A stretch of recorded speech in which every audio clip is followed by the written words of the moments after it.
أعوذ بالله من الشيطان الرجيم. بسم الله الرحمن الرحيم. الحمد لله رب العالمين، والصلاة والسلام على أشرف الخلائق أجمعين، سيدنا وسيد الأولين والآخرين، حبيبنا وحبيب إله العالمين، إمام المرسلين وخاتم النبيين، رحمة للعالمين، أبي القاسم المصطفى محمد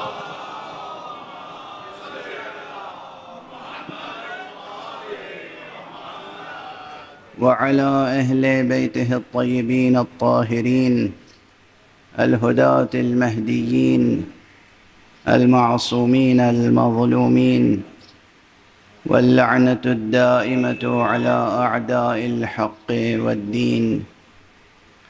أما بعد، فقد قال الله تعالى عز اسمه في محكم كتابه ومتقن خطابه: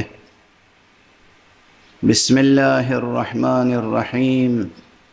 شهد الله أنه لا إله إلا هو والملائكة وأولو العلم قائما بالقسط، لا إله إلا هو العزيز الحكيم. صدق الله العلي العظيم.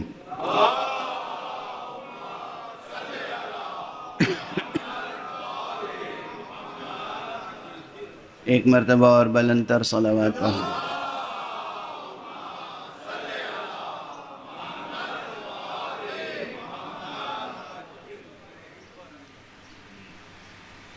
عزیزان ایمانی اور مسلمانان حسینی،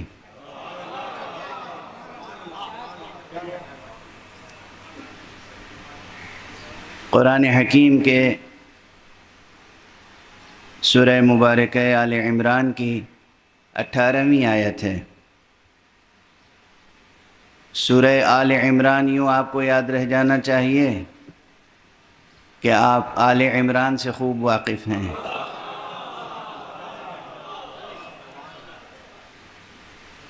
اور اس آیت کا نشان ہے، آیت کا نمبر ہے 18۔ یہ اس لیے یاد رہ جانا چاہیے کہ کربلا میں 18 جوانان بنی ہاشم شہید۔ تو یہ سورہ آل عمران کی 18ویں آیت ہے جو میں مسلسل آپ حضرات کی خدمت میں تلاوت کرنے کی سعادت حاصل کر رہا ہوں۔ آیت شہد اللہ، شہد اللہ انہ لا الہ الا ہو۔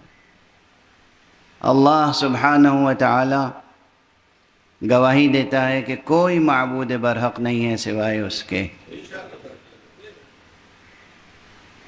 والملائکۃ، اور ملائکہ بھی گواہی دیتے ہیں کہ کوئی معبود برحق نہیں ہے سوائے اس کے، وَأُولُو الْعِلْمِ، اور جو اولو العلم ہیں۔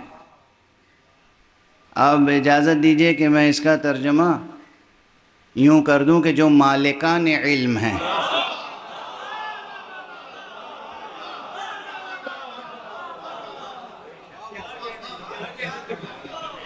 جو مالکان کشور علم ہیں، جو سروران جو سروران کشور علم ہیں، وہ بھی گواہی دیتے ہیں کہ کوئی معبود برحق نہیں ہے سوائے اسے ایک ذات برحق کے۔ اور یہ تمام کے تمام گواہی دینے والے، ان کی حالت یہ ہے، یہ حال یہ ہے، کیفیت یہ ہے کہ وہ گواہی دیتے ہیں عدل پر سرفراز رہتے ہوئے۔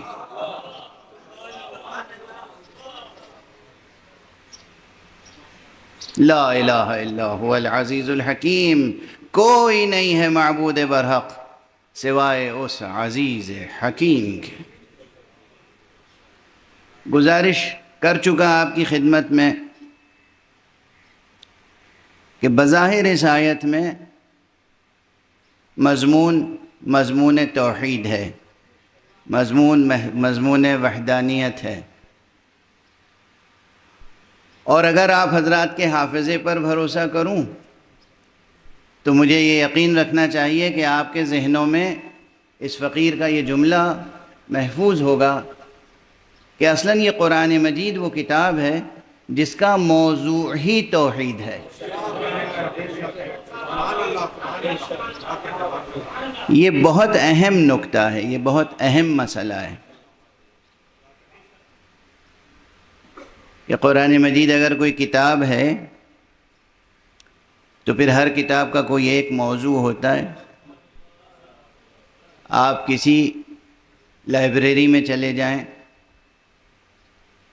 کوئی اسٹوڈنٹ، کوئی اسکالر، کوئی صاحب ذوق، کوئی اہل نظر کسی لائبریری میں چلا جائے، جس کتاب پر بھی انگلی رکھے گا، ہاتھ رکھے گا، اس سے پوچھے یہ کتاب کا موضوع کیا ہے، وہ ایک لفظ میں جواب دے گا۔ حالانکہ کتاب سینکڑوں یا ہزاروں صفحوں پر مشتمل ہوگی، اس میں بہت سی باتیں ہوں گی، بہت سے مضامین ہوں گے، بہت سے مسائل ہوں گے، بہت سے نکات ہوں گے، بہت سے لطائف ہوں گے، بہت سی دقیقہ سنجیاں ہوں گی، مگر اس کا موضوع کوئی ایک ہوگا۔ وہ کہہ دے گا یہ تاریخ کی کتاب ہے، یہ فزکس کی کتاب ہے، یہ ریاضیات کی کتاب ہے، یہ طبیعیات کی کتاب، ایک لفظ میں جواب دے دے گا۔ تو اگر قرآن مجید ہاتھ میں لیں آپ اور پوچھے کوئی آپ سے کہ اس کا موضوع کیا ہے، تو تقریباً ایسا لگتا ہے کہ 1400 برس تک یہ مسئلہ طے نہ ہو پایا کہ قرآن مجید کا موضوع کیا ہے۔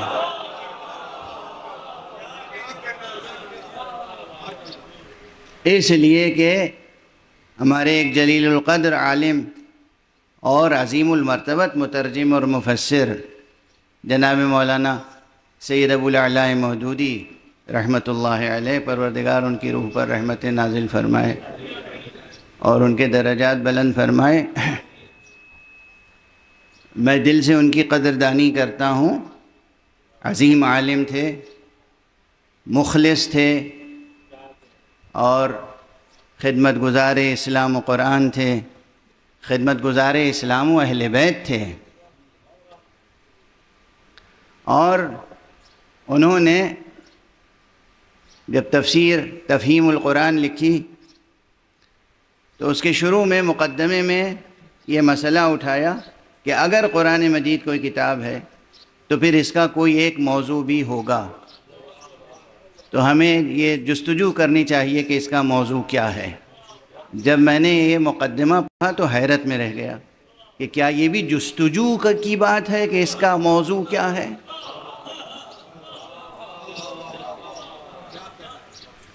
اور اس کے بعد چونکہ اس زمانے میں ایگزسٹنشیلزم جو ہے، جدیدیت اور جدیدیت کی فلسفیانہ اساس، فلسفے میں اور ادب میں وجودیت کا فلسفہ، ایگزسٹنشیلزم کا فلسفہ بہت عام تھا، اور اس میں مرکزی حیثیت، مرکزی اہمیت انسان کو دی گئی ہے۔ تو اس لیے غالباً یا اور کچھ اسباب و علل ہوں گے، انہوں نے یہ فیصلہ صادر کیا مختصر سی بحث کے بعد کہ قرآن مجید کا موضوع انسان ہے۔ یہ فقیر ان سے اختلاف کرتا ہے۔ میں نے تقریری اور تحریری دونوں طور پر یہ بات عرض کرنے کی کوشش کی ہے کہ قرآن مجید کا موضوع انسان نہیں ہے، قرآن مجید کا موضوع ہے توحید، توحید حق صمدی۔ اور از اول تا آخر عرض کر چکا ہوں، اس ممبر پہ بھی عرض کر چکا ہوں گا 7-8 برس پہلے، از اول تا آخر،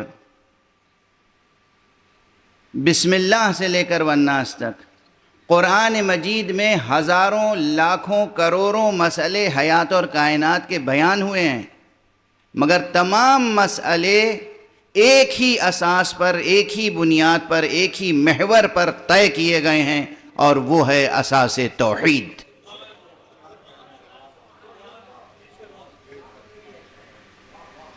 توحید حق صمدی۔ زندگی کے چھوٹے سے مسئلے سے لے کر اور بڑے سے بڑے مسئلے تک ہر مسئلے کو قرآن مجید نے توحید کی بنیاد پر، توحید کی اساس پر، توحید کے محور پر حل کرنے کی تعلیم دی ہے۔ تو یوں تو پورے قرآن مجید میں موضوع ہی توحید ہے، لیکن بعض مقامات پر قرآن مجید میں یہ موضوع توحید اپنی پوری آب و تاب کے ساتھ نمایاں ہوا ہے۔ دیکھیے سورج نکلتا ہے جب صبح تو سورج ہی ہوتا ہے، مگر وہ دور ترین افق پہ ہوتا ہے تو اس کی روشنی میں وہ تیزی نہیں ہوتی، رنگ بھی ویسا نہیں ہوتا۔ جب وہ دھیرے دھیرے بلند ہوتا ہے تو پھر اس کے کرنوں کی رنگت بھی بدلتی ہے، حرارت میں بھی اضافہ ہوتا جاتا ہے، چمک میں بھی اضافہ ہوتا جاتا ہے، اور جب بالکل آپ کے سر پہ آ جاتا ہے نصف النہار، اس وقت اس سورج کی آب و تاب کچھ اور ہوتی ہے، اس کی حرارت، اس کی روشنی، اس کی تابانی، درخشندگی، تابکاری، اور پھر وہ ڈھلتا چلا جاتا ہے تو پھر شام کے وقت اس کی روشنی جو ہے وہ بالکل شفق میں بدل جاتی ہے وہی سورج، ہیں اسی سورج کی کرنیں، مگر فاصلے جب بدل جاتے ہیں، کم ہوتے ہیں اور بڑھتے ہیں تو پھر اس کی تابانی میں فرق آ جاتا ہے۔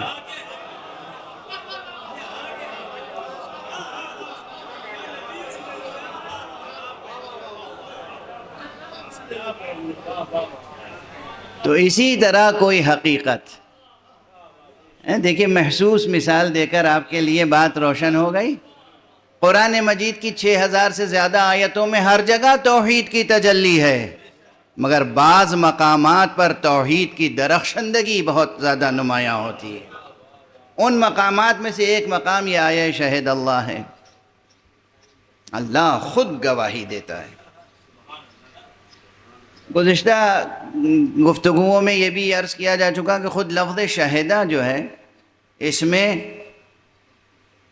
ابن فارس نے تو یہ صراحت کی ہے۔ ابن فارس وہ شخص ہے کہ جو عربی زبان کا اتنا بڑا عالم ہے کہ لغت کے معاملے میں اس سے بڑا کوئی عالم، اس کی برابری کرنے والا نظر نہیں آتا۔ ابن فارس نے کتاب معجم و مقاییس اللغہ میں عربی کے روٹ ورڈز کے اندر چھپے ہوئے معانی کو بیان کیا ہے۔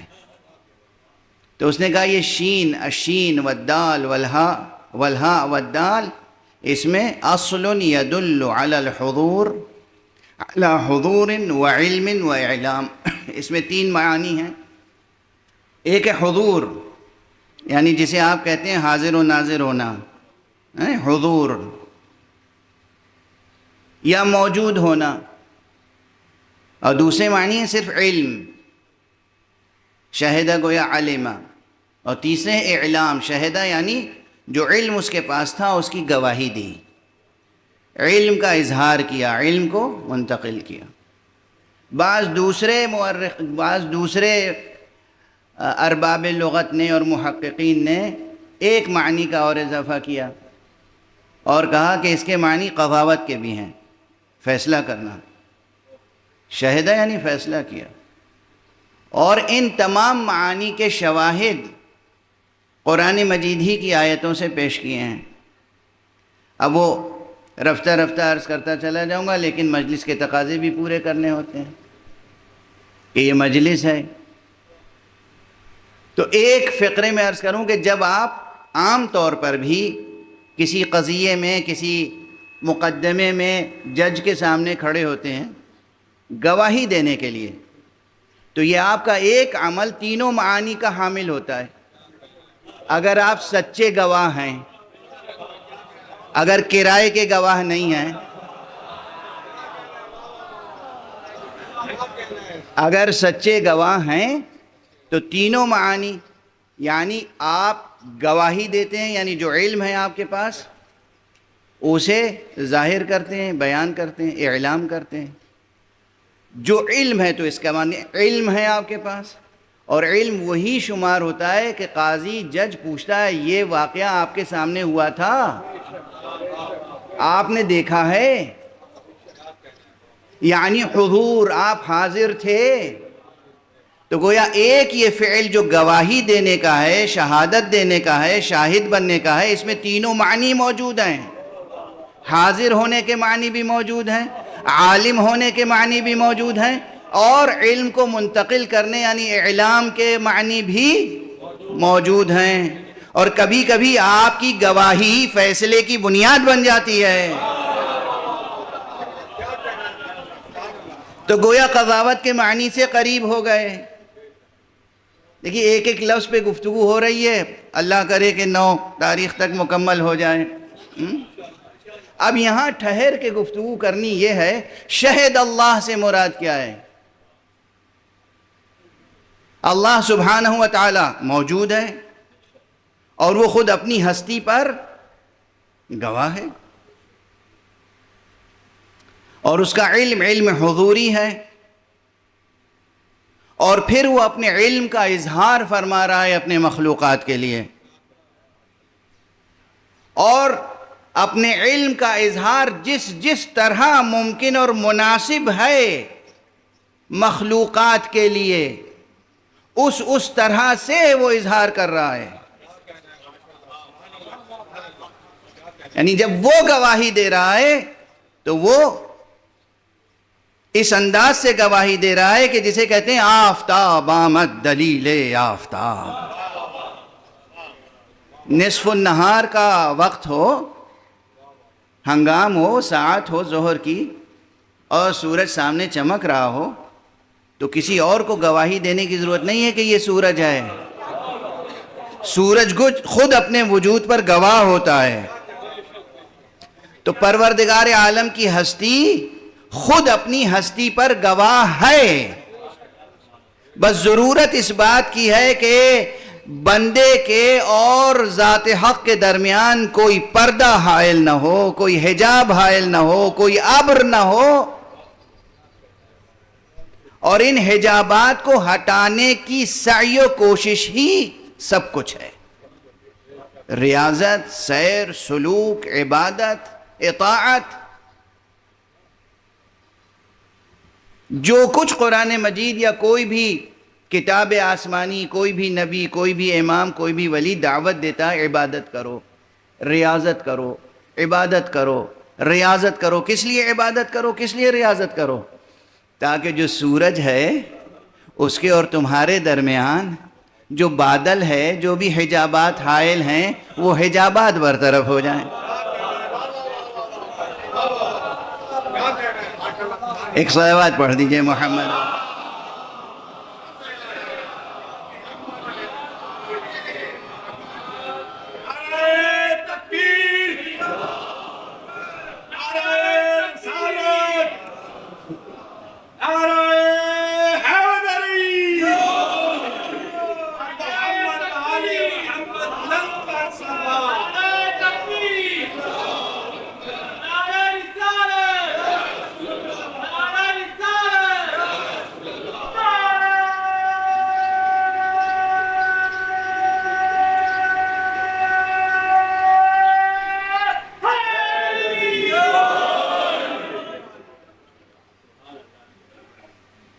کل ہی غالباً میں نے عرض کیا تھا کہ یہ بھی واضح رہے کہ ریلیونس کیا ہے اس بحث کا. اولاً تو واقعاً یہ بحث ہمیشہ زندہ رہی ہے اور رہے گی. دوسرے یہ کہ اس وقت اس عہد میں جب ہم سانس لے رہے ہیں تو پوری دنیا میں شورش الحاد برپا ہے، اور انسان سے اس کی اصالت سلب کرنے کی کوشش کی جا رہی ہے. انسان سے اس کی اصالت سلب کرنے کی کوشش کی جا رہی ہے. انسان سے اس کا حضرت حق سبحانہ و تعالی پر یقین سلب کرنے کی کوشش کی جا رہی ہے.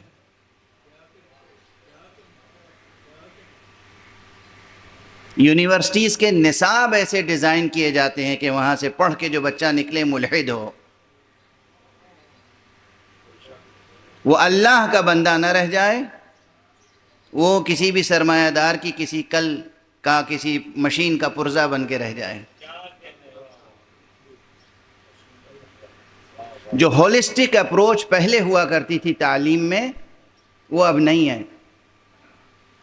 معاف کریں گے میرے جوانان عزیز، غور کریں گے، نظر ثانی کریں گے، دیکھیں گے کہ اکثر یہ ہوتا ہے کہ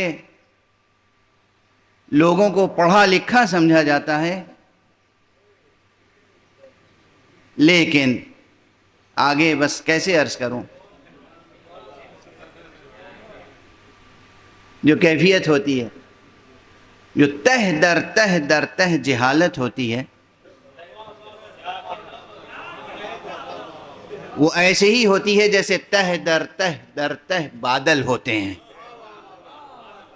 ابھی کہا تھا میں نے، وہ بادل جو ہیں وہ سورج کی کرنوں کو پہنچنے نہیں دیتے. یہ جہالت بھی فطرت کی پاکی کو ابھرنے نہیں دیتی.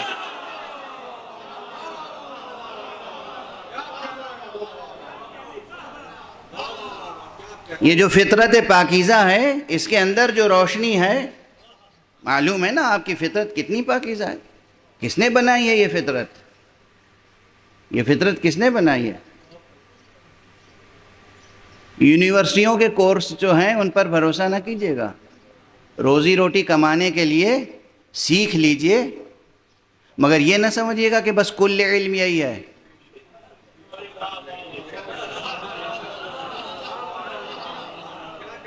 اس فقیر کی اتنی بات گرہ میں باندھ لیجئے. میری تو تحریک ہی ہے تعلیم. خوب تعلیم حاصل کیجئے، ہر میدان میں جا کے تعلیم حاصل کیجئے. یونیورسٹیز میں جو آخری ڈگریاں ہوتی ہیں وہاں تک پہنچے آپ. لیکن آج کل کی یونیورسٹیز کے جو نصاب ہیں ان نصابوں پر بھروسہ نہ کیجیے. وہی کل علم نہیں ہے، علم اس کے علاوہ بہت کچھ ہے.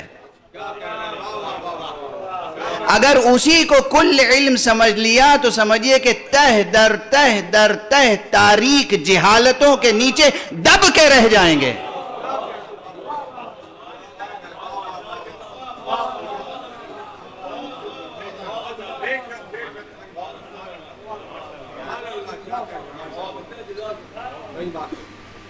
یہ یاد رکھیے، جو فطرت ہے آپ کی بڑی پاکیزہ فطرت ہے، نفیس فطرت ہے.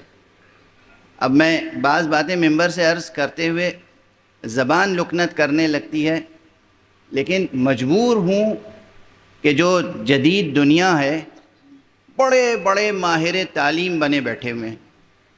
ماہر تعلیم کہتے تھے، ہم لوگ اس کو کہتے تھے،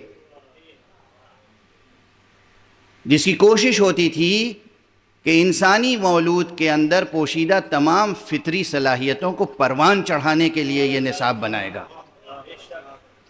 ایک ہولسٹک اپروچ کے ساتھ، کہ یہ شخصیت کے اندر جو قدرت نے صلاحیتیں، خوبیاں پہلے سے ودیعت کر رکھی ہیں، اس کو وہ پروان چڑھانے کی کوشش کرے گا. اب صورتحال یہ نہیں ہے. اور دوسری کوشش کیا کرے گا؟ فطری باتیں سکھائے گا. کاش اتنا ہی جملہ کام کر جائے، یعنی آپ کے ذہن پہنچ جائے. اب تو 5 برس اور 6 برس کے بچوں کو یہ سکھایا جاتا ہے کہ تم غیر فطری کیسے ہو سکتے ہو. خدا نہ کرے کہ یہ وبا ان ملکوں میں آئے، لیکن جو دنیا کے ترقی یافتہ ممالک ہیں ان میں تو قیامت ہے. ابھی بھی اگر روشن نہ ہوا ہو مسئلہ تو میں ذرا سا یہ جملہ بس اتنا ہی کہہ دوں، اس سے زیادہ تہذیب ممبر مانع ہے.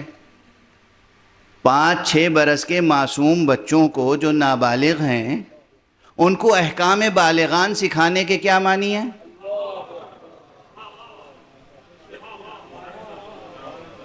کیا معنی ہے؟ تعلیم کی خدمت ہے.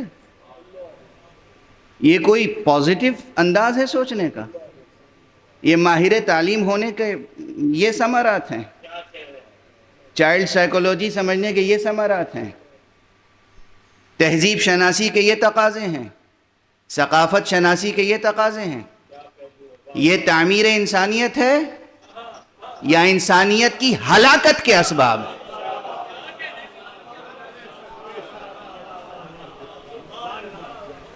یعنی 5-6 برس کے 7 برس کے بچوں کو، لڑکوں کو، لڑکیوں کو تعلیم بالغان دی جا رہی ہے.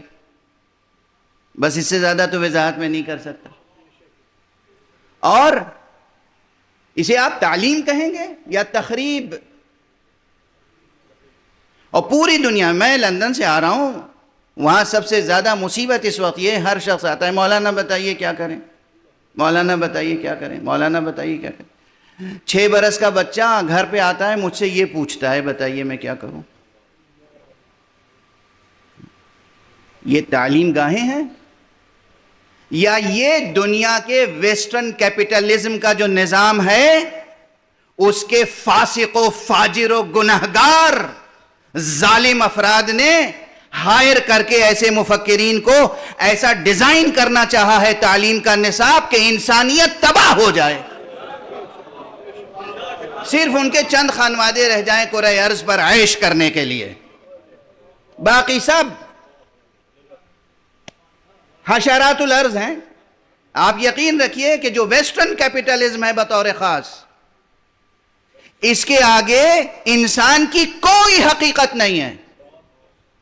آپ کی حقیقت کتنا ہی بڑا دانشور ہو. یہ جناب ہلال نقوی صاحب تشریف فرمائیں، پروردگار ان کی عمر میں اضافہ فرمائے، عمر خضر عطا فرمائے. شاعر اہل بیت ہیں، خدمت گزار مکتب اہل بیت ہیں، نقاد ہیں، ادیب ہیں، مرثیے کہے ہیں، نہ جانے کتنے بچے اب ان کے زیر تربیت ہیں. ان جیسے دانشوروں کی نظام سرمایہ داری میں کیا اہمیت ہے، کیا حقیقت ہے؟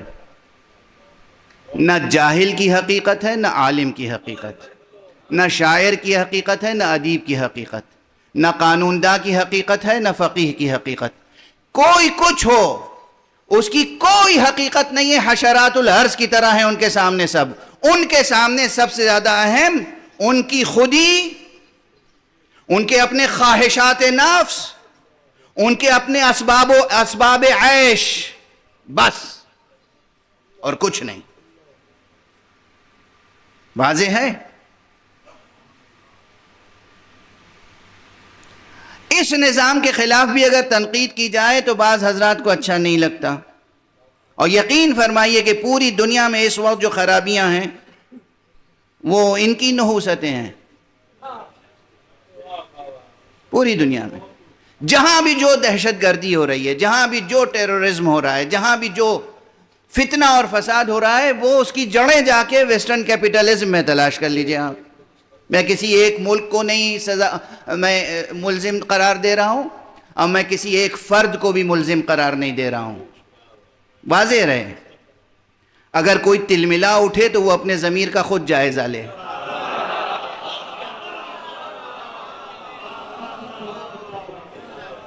میں کسی ایک فرد کی بات نہیں کر رہا ہوں، کسی ایک ملک کی بات نہیں کر رہا ہوں. ایک نظام ہے، ایک نظام ہے جسے ہم مغربی سرمایہ داری کا نظام کہتے ہیں. یہ چاہتا ہے کہ ہر فرد اس کے سامنے سر بسجود ہو، جو وہ کہہ دیں وہ ہو جائے، کوئی انکار نہ کرے، اور جیسا وہ چاہیں ویسا نظام تعلیم بنے. اگر ان کی عادتیں غیر فطری ہیں تو پھر ان کے سامنے کوئی ایسا کھڑا نہ ہو جو کہہ سکے میاں یہ غیر فطری عمل کر رہے ہیں آپ. وہ کہیں نہیں یہی عین فطرت ہے، تم بھی یہی کرو. تو چھوٹے بچوں کو سکھاتے ہیں کہ بھئی تم بتاؤ کیا بننا چاہتے ہو. چھوٹے لڑکے، 5 برس کا لڑکا، 6 برس کا لڑکا، 5 برس کی لڑکی، 6 برس کی لڑکی، تم کیا بننا چاہتے ہو؟ مرد کی حیثیت سے جینا چاہتے ہو، عورت کی حیثیت سے؟ تمہیں اختیار ہے. تم لڑکے ہو، اگر لڑکی بننا چاہتے ہو تو تمہیں اختیار ہے. ماں باپ اگر روکیں تمہیں تو ہم انہیں جیل میں ڈال دیں گے، تم آزاد ہو. کیا نظام تعلیم ہے؟ کیا نظام حریت ہے؟ کیا آزادی کا نظام ہے؟ کیا انسانیت کے لیے تحفہ ہے؟ اور ہمارے جوان تڑپ تڑپ کے انہی ملکوں میں جانا چاہتے ہیں. کیا اچھا ملک ہے. بعض حضرات تعریف کرتے ہیں کہ صاحب یہاں سے تو زیادہ اسلام وہاں ہے. کیا اسلام شناسی ہے. ایک صلوات پڑھ دیجئے محمد.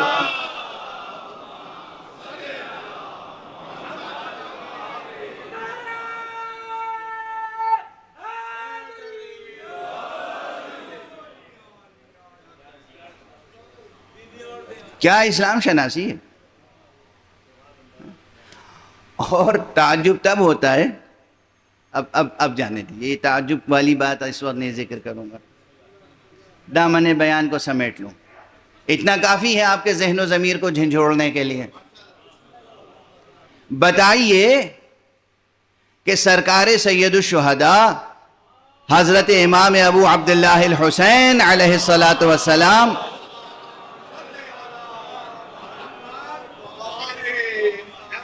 نے قیام کس لیے کیا تھا؟ اسی لیے تو کہ ایک نظام پیدا ہو رہا تھا جو غیر فطری تھا،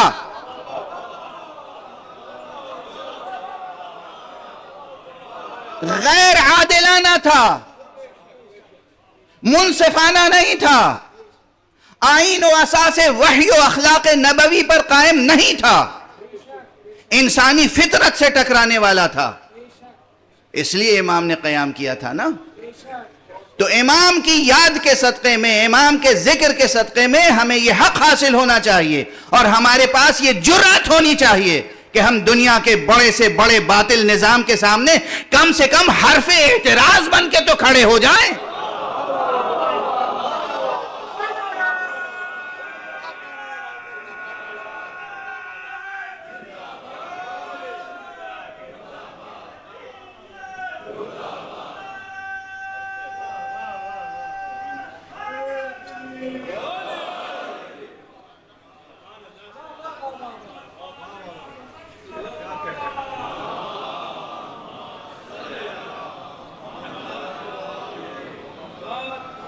اب جو وہ یہ چاہتے ہیں کہ یہ آ جائے، منقلب ہو جائے دنیا، یعنی آپ سوچئے، پھر سوچئے، میں کیا عرض کروں، اب وقت میرا ساتھ دے یا نہ دے، آپ میرا ساتھ دیجئے گا۔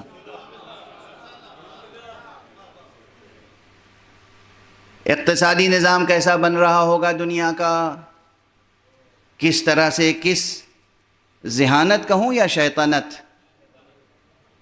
کس شیطنت کے ساتھ، کس مکر کے ساتھ نظام بنائے جاتے ہیں افراد کو اسیر کرنے کے لیے، اور پھر پوری پوری قوموں کو اسیر کرنے کے لیے، اور پھر اپنے علاوہ تمام دنیا کی قوموں کو تباہ کرنے کے لیے۔ جرأت سے کام لیجئے، جینے کا حوصلہ تو رکھیے۔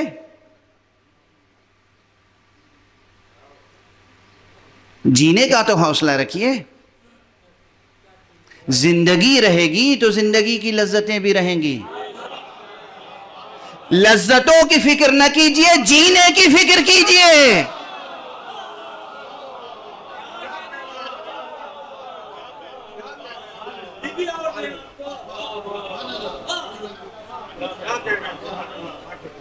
اصل زندگی قائم رہے گی نا تو زندگی کی لذتیں بھی ہیں، زندگی کی سعادتیں بھی ہیں، زندگی کی سرفرازیاں بھی ہیں، زندگی کی کامیابیاں بھی ہیں۔ سب سے پہلے لذتوں کو لے کے اپنی زندگی نہ ہار جائیے۔ آپ انسان ہیں، سب سے پہلے آپ انسان ہیں، آپ انسان ہیں۔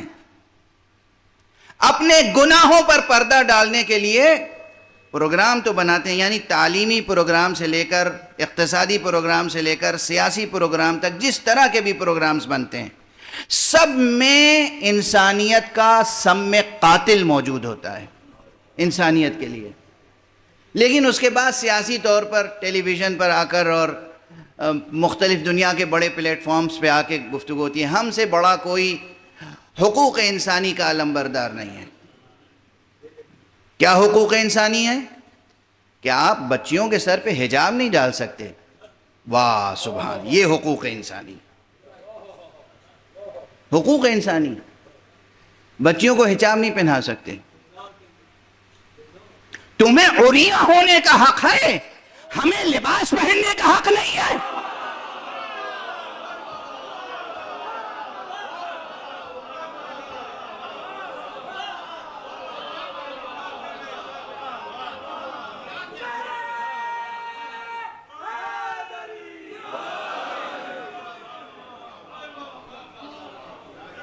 کیا حق ہے تمہیں؟ اگر یہی کہ سب کو برابر کا حق ہے، آزادی ہے، تم عریاں رہنا چاہتے ہو، عریاں رہو، ہم لباس پہننا چاہتے ہیں تو ہمیں لباس پہننے دو. ہم تمہیں اگر لباس پہنائیں تو جبر، تم ہمارا لباس چھینو تو آزادی.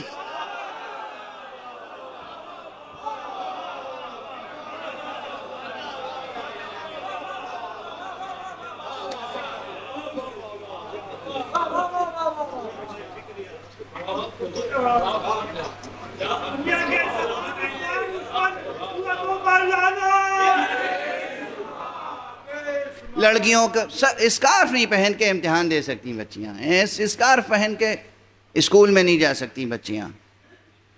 اور پھر چھوٹے بچوں، جو میں نے عرض کیا، یعنی بار بار عرض کرتے ہوئے مکروہ معلوم ہو رہا ہے، لیکن اس لیے عرض کر رہا ہوں کہ آپ حضرات کے سینوں میں یہ درد ذرا بڑھے تو صحیح، احساس بیدار تو ہو. 5 برس کے بچے، 6 برس کے بچوں کو تعلیم بالغان دی جا رہی ہے اور اسکولوں پر جبراً نافذ کیا. اگر کوئی اسکول والا کہتا ہے بھائی ہم اپنے یہاں یہ نہیں پڑھانا چاہتے، نہیں، کیسے نہیں پڑھائیں گے آپ کا اسکول ہم بند کر دیں گے، آپ کی ڈگری، آپ کے سرٹیفکیٹ کو ہم ریکگنائز نہیں کریں گے، ہم آپ کو ایڈ نہیں دیں گے، ہم آپ کو سہولتیں نہیں فراہم کریں گے، جب تک کہ آپ اپنے بچوں کو، انسان کے بچوں کو حیوان نہ بنائیں.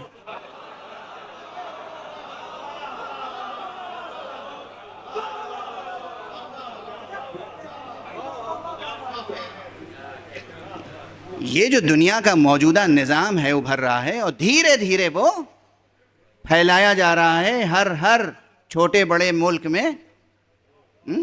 سمجھ رہے کہ کہاں سے کہاں تک بات پہنچ رہی ہے؟ بے مہار ہیں ان کے جذبات، بے مہار ہیں ان کے عزائم، بے مہار ہیں ان کے منصوبے، اور کوئی رکاوٹ نہیں ہے. صرف 2 رکاوٹیں ہیں، یا فطرت پاکیزہ انسانی، یا اس پاکیزہ فطرت انسانی کی گواہی جس چیز پہ دیتی ہے، یعنی حقیقت حق وجود صمدی، اللہ کی حقیقت. فطرت کو وہ بدفعلیوں اور بدعمالیوں سے مسخ کرنا چاہتے ہیں اور خدا کی حقیقت پر یقین کو مٹا دینا چاہتے ہیں. کون اعتراض کرے گا؟ اعتراض کون کرے گا؟ ظاہر ہے وہ لوگ اعتراض کریں گے جن میں ریلیجس سینٹیمنٹس ہوں گے. اس لیے پہلے ریلیجن کا مذاق اڑاؤ، بتاؤ کہ میاں یہ مذہب کیا ہے، خدا کیا ہے. There is no God, just enjoy your life. کوئی نہیں ہے خدا. یہ باقاعدہ اس کے بینرز لگا کے اشتہار کیے جاتے ہیں. کیوں؟ اس لیے کہ لیکن یہ ناکام ہوں گے انشاءاللہ. کیوں؟ تاریخ ہے، ہمیشہ جتنا بھی کوئی طاغوت وقت، کوئی سرکش، کوئی ظالم، کوئی فاسق، کوئی فاجر، جتنا بھی بلند ہو جائے، جتنا بھی بڑھ جائے، جتنا بھی مضبوط ہو جائے، اس کا لشکر جتنا بڑا ہو، اس کا خزانہ جتنا بڑا ہو، فرعون بن جائے، نمرود بن جائے، حامان بن جائے، شداد بن جائے، مگر وہ کسی ایک موسیٰ سے، کسی ایک ابراہیم سے، کسی ایک محمد سے، کسی ایک حسین سے ہار کے رہے.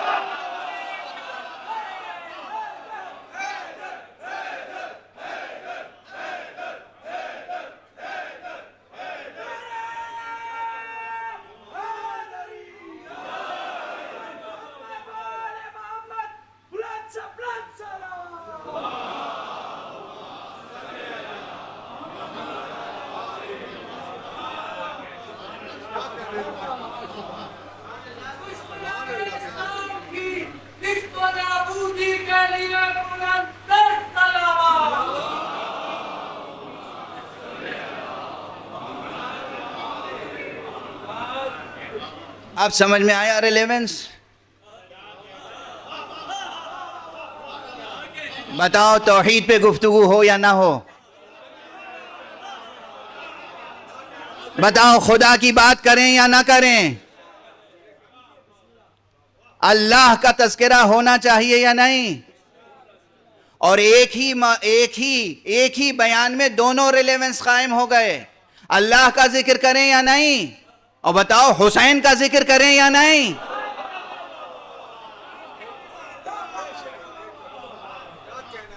جب بھی تخت حکومت پر بیٹھنے والا کوئی طاغوت خدا کو بھلانے کی کوشش کرے تو حسین کا تذکرہ کرو.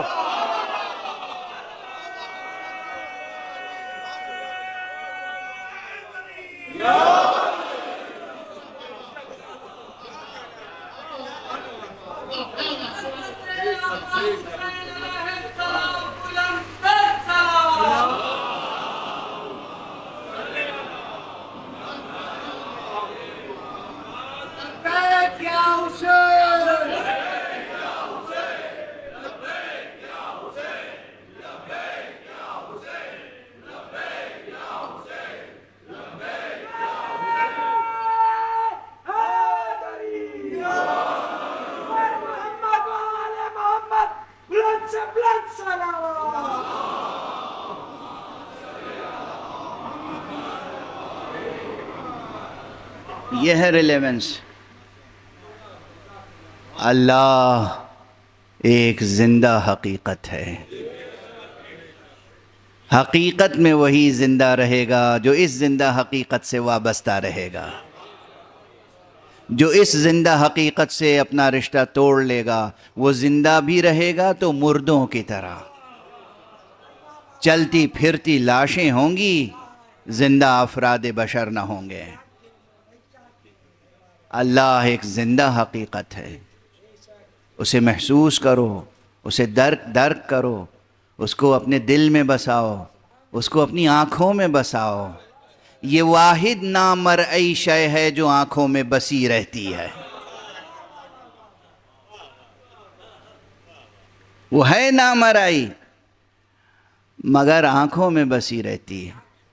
یہ حقیقت شہد اللہ، اللہ خود اپنی ہستی پہ گواہ ہے.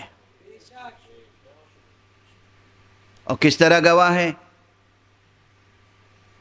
تذکرہ کر دوں، کل پوری روایت نہیں ہو سکی تھی تو اس وقت مکمل کر دوں کہ اس آیت کریمہ کی شان نزول میں یہ ذکر کیا ہے مختلف مفسرین نے، اور مفسر قرطبی نے بطور خاص، اور اگر میرا حافظہ غلطی نہیں کر رہا ہے تو مفسر آلوسی نے بھی اس کا تذکرہ کیا ہے، اور مفسرین نے بھی کیا ہے کہ شام سے 2 یہودی عالم آئے، مدینے پہنچے تو مدینے کے در و دیوار دیکھ کر، مدینے کی عمارتیں اور مدینے کے کھنڈر دیکھ کر انہوں نے ایک دوسرے سے کہا کہ یہ نبی خاتم کا، نبی آخر الزمان کا شہر نہیں لگتا؟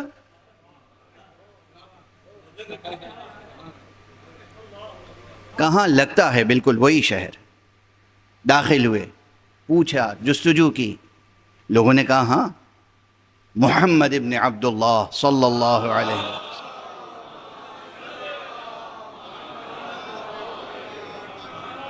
ہیں، موجود ہیں، مدینے میں تشریف رکھتے ہیں. کہاں ہیں؟ مسجد النبی میں ہیں. مسجد تک رہنمائی کی گئی، مسجد میں آئے، اور آنے کے بعد انہوں نے سوال کیا کہ سب سے بڑی گواہی آپ کے پاس کون سی گواہی ہے؟ آپ کی کتاب میں سب سے بڑی گواہی کون سی ہے؟ اس وقت یہ آیت نازل ہوئی، اے رسول ان کے سامنے کہہ دیجئے شہد اللہ انہ لا الہ الا ہو والملائکۃ واولو العلم قائما بالقسط لا الہ الا هو العزیز الحکیم. کیا آیت تھی کہ سنتے ہی وہ گویا کہ سجدہ ریز ہو گئے اور انہوں نے کہا اشہد ان لا الہ الا اللہ واشہد ان محمد رسول اللہ.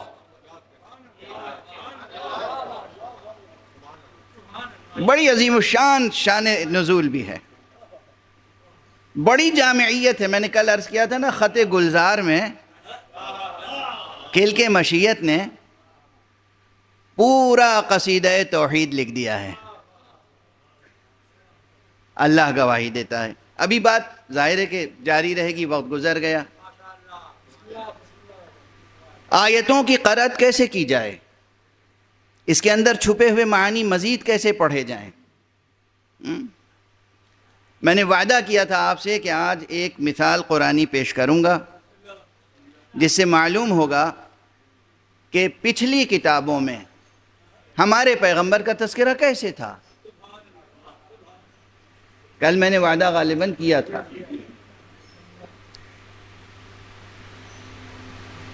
بک آف جینیسس جیسے اناجیل میں ہے وہ تو تھی نہیں، اس میں پیغمبر کا اس طرح سے تذکرہ تو تھا نہیں کہ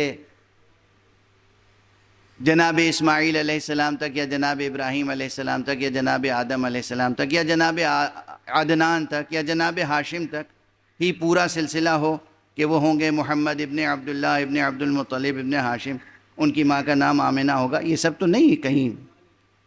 پھر کس طریقے سے تذکرہ تھا کہ تھا بھی، نہیں بھی تھا، اور اتنا روشن تھا کہ ان کو بھی پہچانتے تھے لوگ، ان کے خاندان کو بھی پہچانتے تھے، ان کے شہر کو بھی پہچانتے تھے.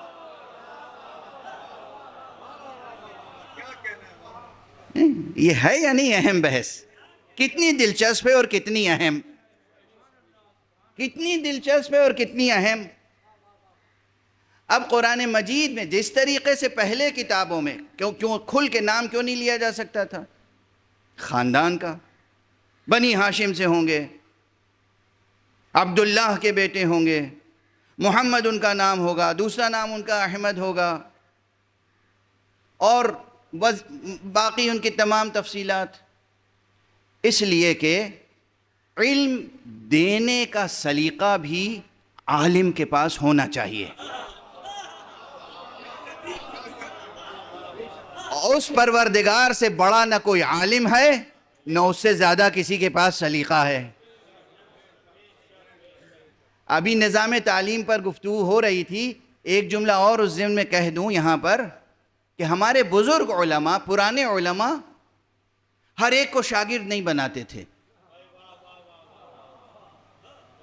وہ اس کا حسب نسب بھی دیکھتے تھے، خاندانی بیک گراؤنڈ دیکھتے تھے، اس کا، اس کے باپ کا، اس کے دادا کا اخلاق کیسا تھا، اس کی ماں کا، اس کی نانی کا اخلاق کیسا تھا، اس خود بچے کے گھر کی پرورش کیسے ہوئی ہے. جب مطمئن ہو جاتے تھے کہ ظرف پاکیزہ ہے،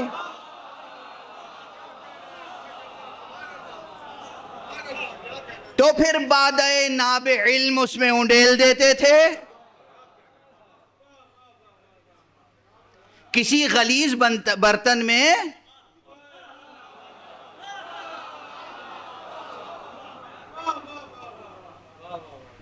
نفیس سے نفیس شربت بھی پھر نوشیدنی نہیں رہ جاتا، زہر ہو جاتا ہے.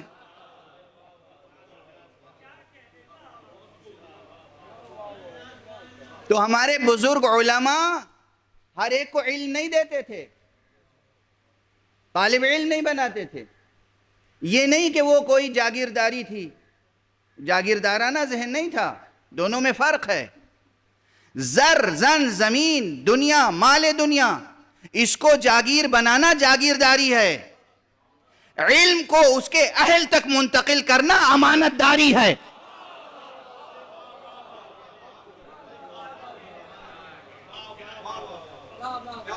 جاگیر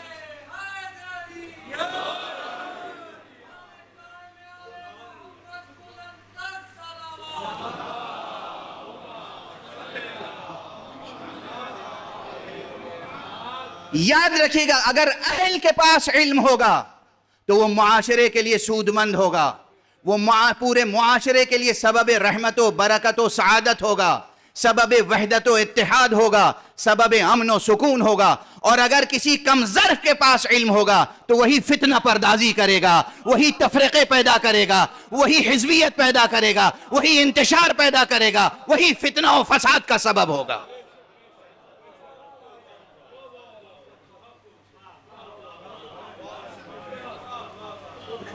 تو یہ چیز اس سے زیادہ کون بہتر سمجھتا ہوگا کہ علم کس طرح منتقل کیا جائے. اب کیسے کیسے محسوس مثالیں دوں، بالکل بازاری سی مثال دے دوں ایک. حالانکہ میں بازار وغیرہ سے مجھے کچھ سلیقہ نہیں ہے اس کا. جتنی نفیس شے بکتی ہے بازار میں، اتنے ہی زیادہ اس کے اوپر غلاف چڑھے ہوتے ہیں.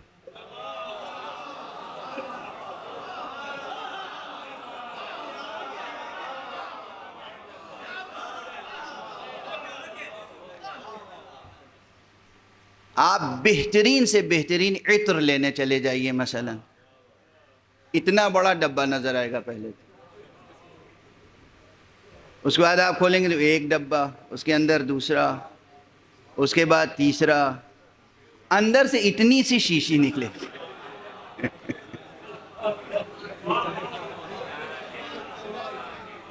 وہ اتنی سی شیشی ایسی ہوگی کہ اس کا اتنا سا عطر لگائیے گا تو وہاں تک خوشبو جائے گی.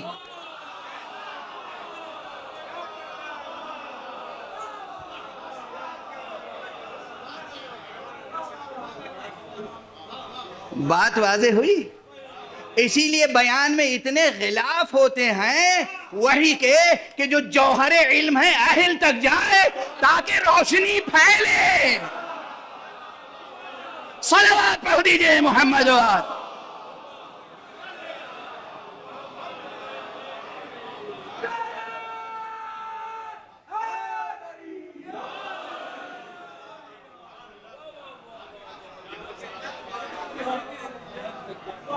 تاکہ علم کی روشنی پھیلے. اہل کے پاس رہے گی بات تو علم کی روشنی پھیلے گی، نہ اہل کے پاس رہے گی وہ دوسروں کا چراغ زندگی بھی گل کر دے گا،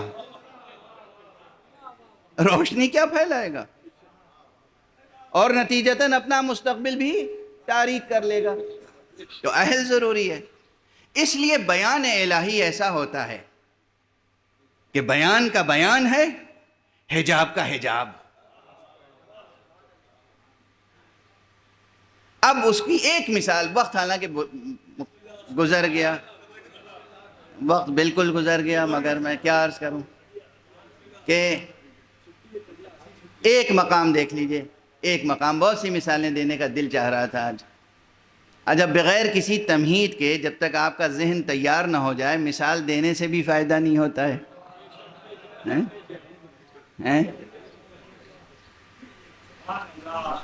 زمین پر ہل نہ چلایا جائے اور بیج ڈال دیا جائے تو بیج ختم ہو جاتا ہے، مر جاتا ہے.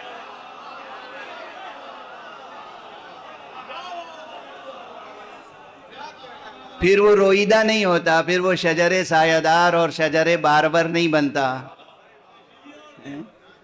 اس لیے پہلے ضروری ہے کہ زمین پر ہل چلایا جائے اور پھر اس کی مٹی کو نرم کیا جائے، پھر اس پہ تھوڑا سا پانی کا چھڑکاؤ کیا جائے، پھر اس میں بیج ڈالا جائے، پھر بات برابر کی جائے، تاکہ وہ شجر سایہ دار اور شجر بارور بنے. تو اب اتنی بات اگر سمجھ میں آ گئی تو دیکھیے کہ اگر کہیں کسی کتاب میں لکھا ہو کہ بھئی وہ لوگ وہ ہوں گے جنہیں تم دیکھو گے کہ ہر وقت رکوع اور سجدہ کرنے والے ہوں گے اور ان کی پیشانیوں پر سجدے کا نشان بنا ہوا ہوگا، اور یہ کہہ کے خاموش ہو جائے، تو اس عبارت سے آپ کیا سمجھیں گے؟ کس کے بارے میں ہے یہ کس کے بارے میں؟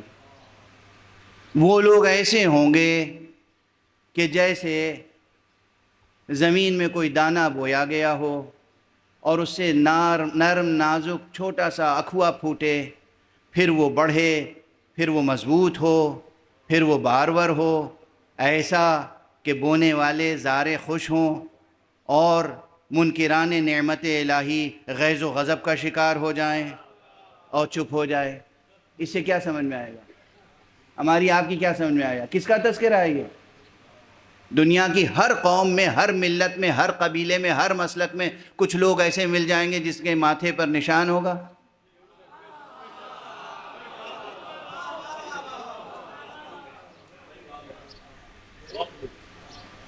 کس کا تذکرہ ہو رہا ہے یہ؟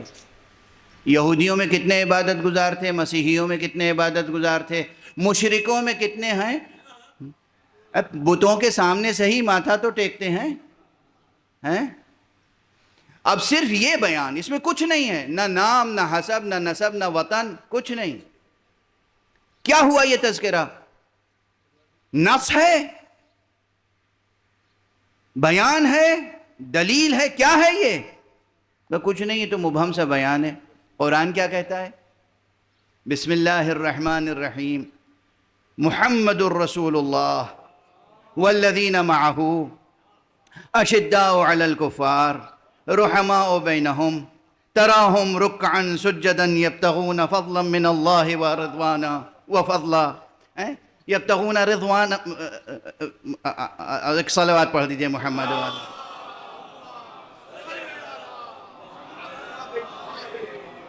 یبتغون فضلا من اللہ ورضوانا، اور اس کے بعد یہ بیان، یعنی تم انہیں دیکھو گے تراہم رکعا سجدا یبتغون فضلا من اللہ ورضوانا سیماہم فی وجوہہم من اثر السجود.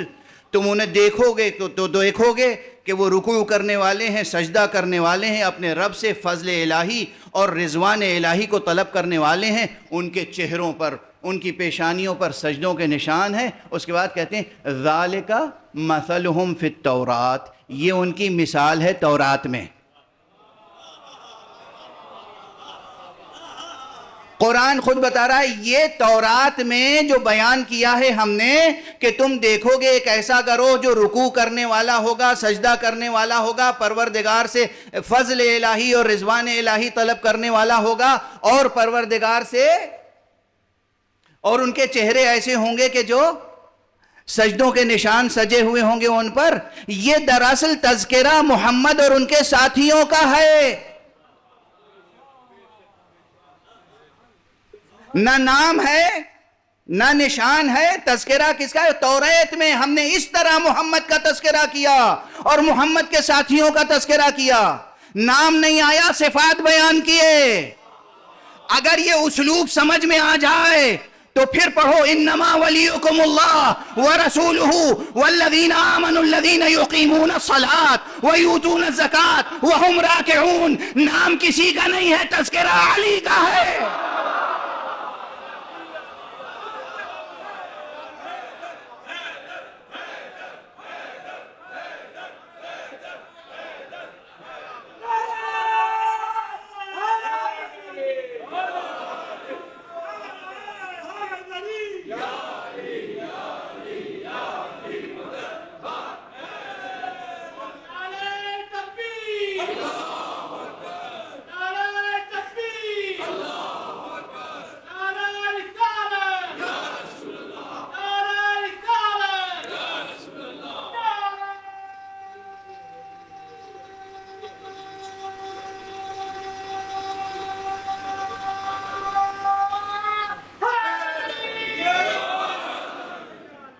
واضح ہے.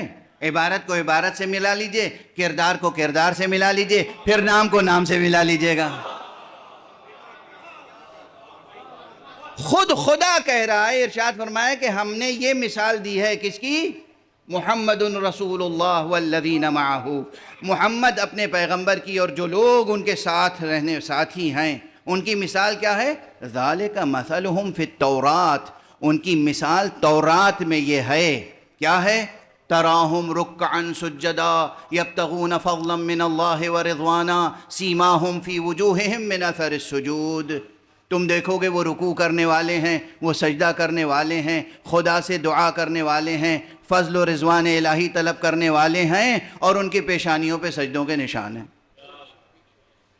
اسی طرح ہم کہتے ہیں علی کا تذکرہ قرآن میں ہے. کہاں ہے؟ وہی دیکھ لو جہاں اللہ نے کہا ہے وہ ایمان لانے والے ہیں، وہ نماز قائم کرنے والے ہیں، وہ حالت رکوع میں زکوٰۃ دینے والے ہیں.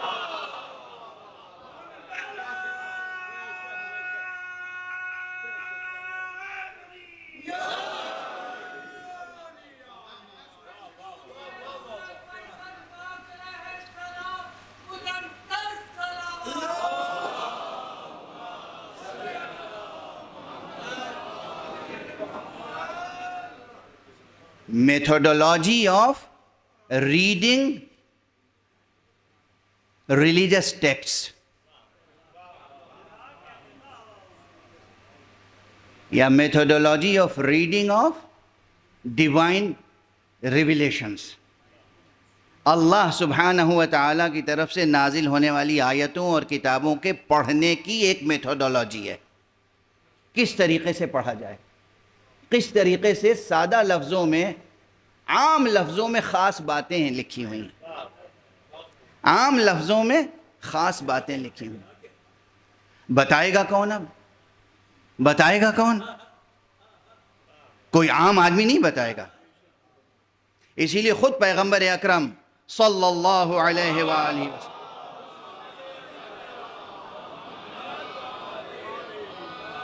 ارشاد فرمایا ہے کہ اللہ سبحانہ و تعالیٰ نے ان اللہ سبحانہ و تعالیٰ انزل علی ھذا القرآن ومثلہ معہ. اللہ سبحانہ و تعالیٰ نے میرے اوپر یہ قرآن نازل کیا ہے اور اسی کے مثل میرے ساتھ کچھ اور ہے.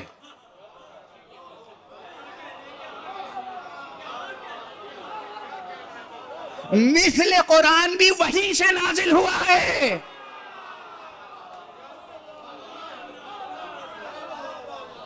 اور چیلنج کر رہا ہوں، کوئی اس حدیث کا انکار نہیں کر سکتا. اللہ نے قرآن نازل کیا وَمِثْلَهُ مَعَهُ، اور اسی کے ساتھ اس کا مثل نازل کیا ہے. یعنی جناب موسیٰ پہ توریت نازل ہوئی، یہ آیتیں نازل ہوئیں، جناب توریت نے انہی آیتوں کی تفصیل کی کہ تمہیں معلوم ہے ہارون، یہ جو لکھا ہوا ہے تراہم رکعن سجدا، تم دیکھو گے کہ وہ رکوع کرنے والے ہیں، سجدہ کرنے والے ہیں، یہ ہر ایک کو نہ سمجھ لینا، یہ نسل ابراہیم میں آنے والے محمد مصطفیٰ کا تذکرہ ہے، اور وہ ایسے ہوں گے اور اس خاندان سے ہوں گے، اور وہاں ساری تفصیل موجود ہے کہ وہ عبداللہ کے بیٹے ہوں گے، یتیم در یتیم آمنہ ہوں گے، اور وہ آغوش ابو طالب کے پروردہ ہوں گے، ان کی ولادت شعب ابی طالب میں ہوگی، وہ مکے میں پیدا ہوں گے، ہجرت کر کے طیبہ جائیں گے، یثرب جائیں گے، یثرب کو طیبہ بنا دیں گے، مدینۃ الرسول بنا دیں گے، ساری تفصیل جناب موسیٰ نے ہارون کو اور اپنے دوسرے اوصیاء کو تعلیم فرمائی۔ اگر تعلیم نہیں فرمائی تو باقی یہودی علماء کے پاس اتنا علم کہاں سے آیا کہ مدینہ دیکھ کے پہچان لے یہ نبی آخر الزمان کا شہر ہے؟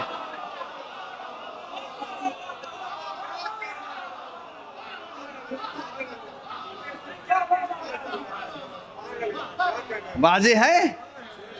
اسی طریقے سے قرآن مجید میں اور بھی مقامات ہیں، پانی کا تذکرہ بہت ہے قرآن میں، کنووں کا تذکرہ بہت ہے قرآن میں، تالابوں کا تذکرہ قرآن میں ہے، بہت سی چیزوں کا تذکرہ ہے، مگر ایک آیت اب اور اجازت دے دیجئے، سورہ مبارکہ ملک، تبارک الذی بیدہ الملک وہو علی کل شیء قدیر، اس سورہ مبارکہ کی آخری آیت پڑھ لیجئے، ارأیتم ان اصبح ماؤکم غورا فمن یأتیکم بماء معین، کیا تم نے غور کیا ہے کہ جب تمہارا آب زلال، جب پانی زمین میں جذب ہو جائے گا، غائب ہو جائے گا، تو دوبارہ کون پانی کو ظاہر کرے گا؟ عام آدمی کیا سمجھے گا؟ پانی کا تذکرہ ہے، پانی کے ختم ہو جانے کا تذکرہ ہے، دوبارہ پانی کے پیدا ہونے کا تذکرہ ہے، اور جب معصوم تشریح کرے گا کہے گا یہ عام پانی نہیں ہے، یہ سلسلہ رشد و ہدایت سے آخری امام کا تذکرہ ہے، کہ تم نے تذکرہ کیا ہے جب وہ پردہ غیب میں ہوگا تو ایک طویل مدت کے بعد پھر کون ہے جو اسے ظاہر کر کے سامنے لا؟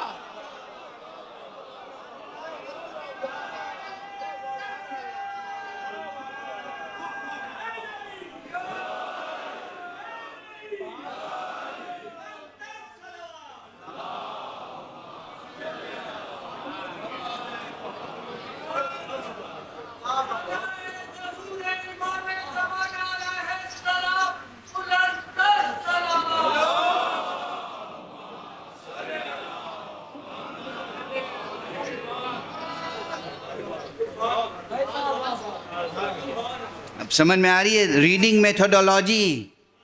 یہ پانی عام پانی نہیں ہے۔ ارأیتم ان اصبح ماؤکم غورا، کیا تم نے غور کیا ہے، سوچا ہے، دیکھا ہے؟ دیکھا ہے بمعنی غور کیا ہے۔ ارأیتم، کیا تم نے سوچا ہے؟ کیا سوچا ہے؟ ان اصبح ماؤکم غورا، جب تمہارا پانی غائب ہو جائے گا، زمین میں جذب ہو جائے گا، فمن یأتیکم، پھر کون لے کر آئے گا؟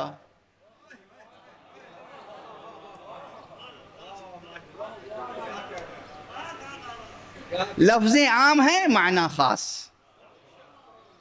وہاں بھی لفظ عام ہے، معنی خاص۔ بالکل جس اسلوب سے توریت میں اللہ نے محمد اور ان کے ساتھیوں کا تذکرہ کیا صلی اللہ علیہ وآلہ وسلم، بالکل اسی اسلوب سے پہلے امام کا تذکرہ ہے، اور ایک نہیں ایک سے زیادہ مقامات پر، بالکل اسی اسلوب سے آخری امام کا تذکرہ ہے، اور ایک نہیں ایک سے زیادہ مقامات پر۔ ایک صلوات پڑھ دیجئے محمد وآلہ۔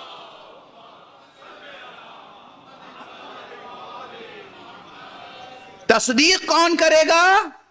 اولو العلم قائما بالقسط، وہ بتائیں گے جو مالکان کشور علم ہیں کہ اس بیان سے مراد کیا ہے، اس آیت سے مراد کیا ہے، اس استعارے سے مراد کیا ہے، اس تشبیہ سے مراد کیا ہے، اس کلمے میں کیا معنی پوشیدہ ہیں، اس عام سے کون خاص مراد ہے، اس خاص سے کون عام مراد ہے۔ بس گفتگو تمام، گفتگو روک رہا ہوں۔ جو مالکان کشور علم ہیں وہ جب کسی کو اہل سمجھتے ہیں تو چاہے ظاہری طور پر ماحول بھی نہ ہو علم دینے کا، مگر پھر بھی علم دے کے گزرتے ہیں۔ اسی لیے تو نیزے پر سرکار سید الشہداء کا سر قرآن مجید کی تلاوت کر رہا تھا، بس ایک فقرے میں آپ کی طبیعتیں منقلب ہو گئی۔ جو مالکان کشور علم ہیں، آج 3 محرم ہو گئی، کیسی بے چینی سے محرم کا انتظار رہتا ہے اور کس تیزی کے ساتھ محرم گزر جاتا ہے۔ ہم ہمیشہ روتے ہیں سرکار سید الشہداء پر، محرم میں زیادہ سے زیادہ گریہ کرنے کی کوشش کرتے ہیں، پھر بھی ہمیشہ یہی احساس رہتا ہے آقا آپ کی عزاداری کا حق ادا نہ ہوا۔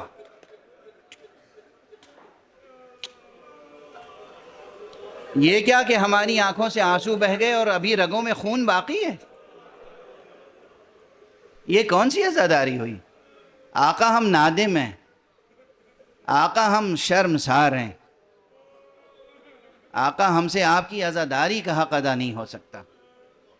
جو آپ نے قربانیاں دی ہیں، جو آپ کے اہل بیت نے قربانیاں دی ہیں، جو آپ کے اصحاب نے قربانیاں دی ہیں، آج 3 محرم ہے، عموماً اصحاب باوفا کا تذکرہ ہوتا ہے، وقت کافی گزر چکا ہے، اس لیے بس 2-3 جملوں میں میں ایک جانثار کا تذکرہ کر دوں۔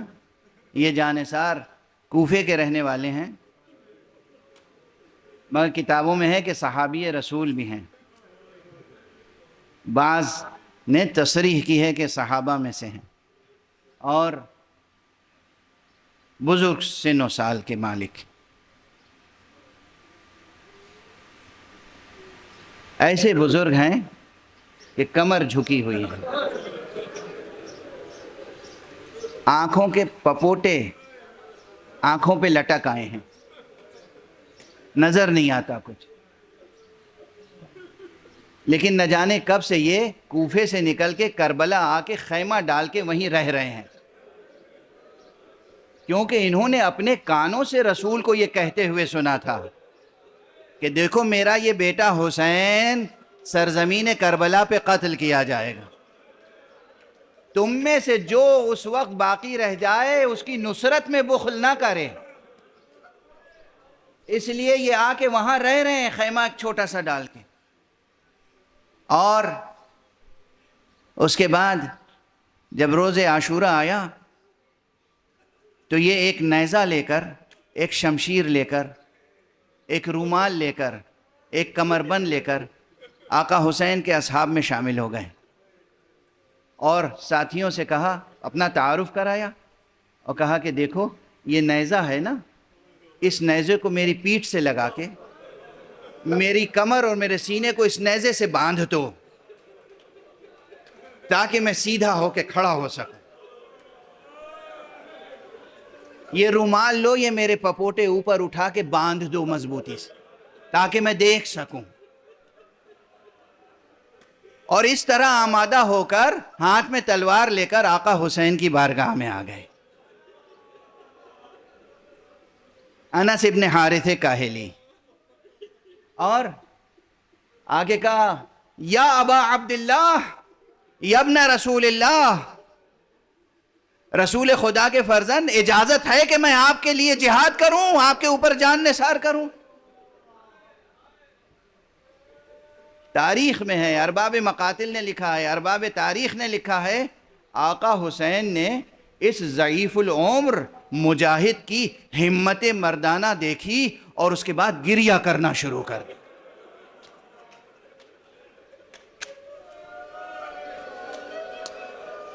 حسین جس زندہ شہید پر گریہ کر رہے ہوں، ان کا فرط ایمانی، ان کا فرط جہاد، فرط جذبہ جہاد دیکھ کر آقا کی آنکھوں میں آنسو آ جائیں، کیا مرتبہ ہوگا اس کا؟ دیکھا، دعائیں دی اور کہا بسم اللہ، قربانیوں کی راہ کھلی ہوئی ہے، جہاد کا راستہ کھلا ہوا ہے، بسم اللہ، امام کی دستبوسی کر کے اجازت لی، میدان میں گئے، اور اس پیری میں بھی، اس بڑھاپے میں بھی وہ بے پناہ جنگ کی ہے کہ نہ جانے کتنے دشمنوں کو تہ تیغ کیا، لیکن کب تک جنگ کرتے، کب تک جہاد کرتے؟ اس لیے کہ دشمنوں کا طریقہ تھا آنے والے مجاہدوں کو چاروں طرف سے گھیر لیں اور اس کے بعد ان پر ہر طرف سے وار کریں۔